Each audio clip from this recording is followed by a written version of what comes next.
I mean, because I'm sure you've had this feeling where like Johan and I started a little showcase in Berkeley. And then we did it for like a year and a half or so. Yeah. And now he went off and did his thing in LA, and now he's writing on TV shows. Yeah. To remember, you must hate him so much. No. Why didn't you bring me with you? I'm in a garage, and he's in a writer's room drinking like all types of flavored waters and getting hand jobs from hipster girls on the east side. And you're performing with what looks like a men's shelter. I mean, like... You must hate him so. Do you ever like text him like, save me? I'll do anything. I'll be a writer's assistant. No, like you really should think about it, dude. He's sick. I don't know what's your deal, man. You look like a social worker, you know what I mean? And he hates you. You know what I mean? It doesn't matter, dog. You need to go on that show, bro. I actually like hang out with him quite often. You need to hang out with him a lot more. This is a great operation. Yeah. But now I know that he's on the wrong side. Yeah. You won't make it to November. You know what I'm saying? And you obviously, I don't know. What are you, like a sub? Are you like a substitute teacher or something? Oh my God. I am an educator. Are you psychic, yes. Doug? Oh, because black guys are I do, because I get it, dude. I fuck with you. You don't think because I see the way you look at me and it's so much judgment. I know you work in education. It's like black sarcasm I see all day. And because you came in wearing you came in wearing everything but the right thing, you know what I mean? And you just woke up. I know you showered because you black. You haven't showered since like Tuesday, you know what I'm saying? White guys don't be showering, dog. And be proud of it. Well, you're gay, so I mean you're clean. You know what I mean? I get it. You gotta keep that butthole clean, you know what I mean? Use the fleet, use the poppers. Retarded. Fucking retarded. Not retarded. On the spectrum, though. Retarded. Oh, shit, man. No, you need to look, bro. I'm at a point being middle age where like I feel like I'm turning into old black man. Like next time you see me, you're gonna see me wearing a cabbie hat. This is like a Dick Gregory interview. When Thick Gregory. That's my name. Thick Gregory. Thick Dick Gregory. His real black interviews where he's just like, I didn't ask you what you think. Yeah. You ever watch Dick Gregory? He's like, is he dead? He's dead now. Oh, so he's in heaven. He's like, yeah, that's it. Like, I went to go see Dick Gregory in Oakland, and he's just like the most like, it's like if you, he's like human B12. You know what I mean? Like whatever African herbs he takes, he needs. He used to sell Bahamian diet. Yeah, he did. And my dad lost hella weight. My dad lost weight so quick. People thought he had AIDS. You know what I'm saying? Like he had that shit. Like in the 80s, we called it he's sick. You know what I mean? Like he was what's wrong with bro? Whenever like you see a middle-aged Mexican, if he loses weight, he most likely just got diagnosed diabetes, or he's got cancer. It's one of the two.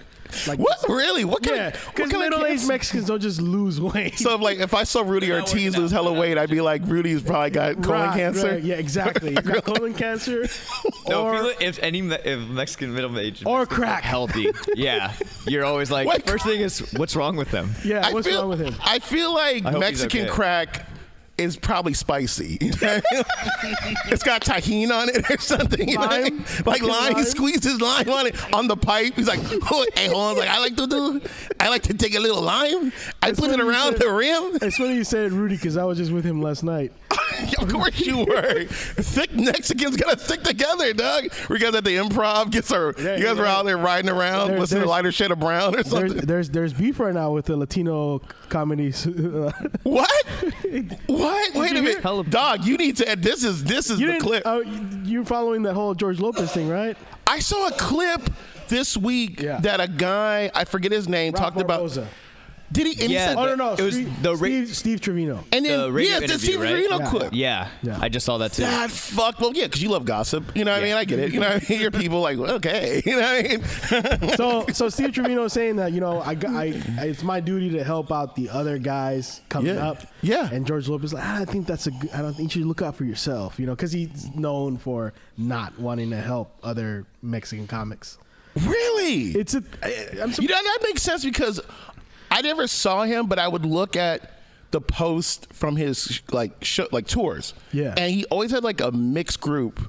Like he always had like non-Latino openers. Supposedly, I don't know if it's true, but this is what I've heard. Allegedly, that if smart. That if there was other Mexican, Mexican, have a white guy that knows this shit, you don't get in trouble. So keep saying allegedly. Allegedly, if there was some tours where they'd book another Mexican comic on there, and he would say, "If I'm not the only Mexican comic, I'm out of this tour." Like that's what has come out recently. And there was like problems with him and Gabriel Iglesias coming up. I saw that clip where they did like the Three Amigos tour or some shit like and they were all in their respective green rooms and they all weren't fucking with each other. Yeah. And one dude, Paul Rodriguez, went over, or was it right? One of them went 8 minutes over, like, and he just gave him money, like, which, look, I'm not a problematic person, but I have been known to like be a light runner a little, like, and I've worked on that. I've really worked on it, and then I have given those. But don't you think I've told him, like, just take the money, man. I don't need it. Don't you think if you're killing, you kind of can do that? Like, no, dog. See, okay, dog, I thought you were smart. Right? It's like that. I knew there was something about you. See, you need to go to therapy because the fact that you think you're so entitled, if you're killing, no, I'm not saying me. I'm saying like you. If you it is rude and it is selfish. And in therapy, you have your times. You have your stage time. That's it. And I believe that it's selfish me thinking my time is more important than anyone else's. And that is incredible. Right. And I don't know where it came from. When I learned that in therapy, I was like, I know. You know what I mean? And no. Because they also, producers get mad at you because it's not their club. It's like they're renting the room, and sometimes even if there's nothing after, there's an agreement that this goes out, and they get charged sometimes. Oh, yeah. And so you going 8 minutes over, and you're the closer, and you're 3 applause, 14 applause breaks, because everyone's throwing money and get off the stage. Yeah. You know, especially I get that. Yeah, you're right. Because you wouldn't do that if there was a taping. Right. Like you wouldn't do that, and because people do wild shit, but when they get to the improv, they get to the fucking Laugh Factory, they get to the punchlines. The Carolines, nobody's gonna be like, "Hey man, sorry, I was just doing my thing." You know what I mean? I didn't see the light, but I was right next to you, and it's like, "Hey man, a player's got to play." You know what I mean? Right. Like, that person is getting booked again. Yeah, like it's like it's they got, like especially the Comedy Store where they got that 15-minute sets for. Yeah, and it's timed. It's like, and there's a clock on some of these clubs. That's what kills me about like certain clubs. Is like, I know it's not their responsibility. It's our responsibility to time ourselves. Right. But it is nice when a club is like, I'm trying to help your dumbass. There will be a huge clock, and you need to get off. You know what I'm saying? That's why it was great. Like, I remember, who was I open for? It was Kamau. It was weird. It is one, and it was so nice. It was my first time working at a place with a clock, and I was like, why don't all clubs do this? Yeah, I've never seen a clock. Yeah, it's like even shows. Like if I ran my own that shows, red light that just blinks when you're running. And what does that mean? I mean, you got to know like a minute, you know. But you know what's funny about even when I've seen people like one promoter told me what's worse than a light runner is a guy who goes under. Yeah. Why? Because everyone's not ready to go up, or not ready to, but like, you know. Yeah. But shouldn't, as a comedian though, and as a performer in general, shouldn't you be ready? No. Isn't that your responsibility though? Yeah, you would hope. If you're up our game and shit, we need to do comedy butt naked, right? I remember this too. For you, but we'll take you. He started saying his goodbyes. At the end, I just remember the guy coming up and giving me the check, and he goes, "Yeah, that'll be our last time." When the Beatles, wrote the White Album, did they have to like pass it in front of some drunks? So what